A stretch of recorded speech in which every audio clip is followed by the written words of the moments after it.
became clear during a selection meeting where prospective candidates were interviewed by the ACT board and David Seymour. And his question to me was, if you were in charge of the Maori portfolio, the treaty portfolio, how would you deal with robust discussions with iwi representatives or Māori, especially when we're actually campaigning on an anti-co-governance sort of basis? I asked him if he wanted a straight answer or a rehearsed answer, and he said, give me your honest answer. And I actually said, you cannot and you should not deal with Te Tiriti in that way. It's something that is it's a constitutional basis of this country.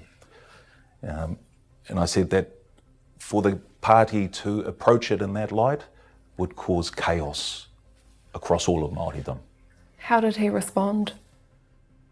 Well, he looked up at me and his answer shocked me, to be honest, because he looked me square in the eye and he said it would be more than just chaos in the streets, Leo. And I asked him, I said, what do you mean by that? And he actually said it would cause a civil war. And that basically left me dumbfounded. I didn't quite know what to make of that.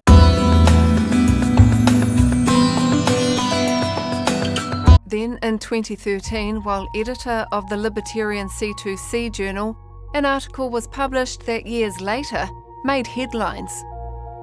Canada's residential schools, a troubling relic of the past, but front and centre today in Alberta's legislature. The Premier must address the profoundly racist views of his speechwriter, who called the residential schools experience of Indigenous people a, quote, bogus genocide story. That speechwriter, Paul Bunner. The opposition wants him fired for an article he wrote in 2013. In it, Bunner defends residential schools, arguing that the concept of cultural genocide could create violent insurgencies, calling settlements with survivors perverse financial incentives, and doubting that trauma caused by residential schools is passed on, saying it defies human experience. Seymour's accompanying editorial praises Bunner for, quote, taking on the thankless task of setting the record straight on the history of residential schools. The Frontier Centre shares similar views.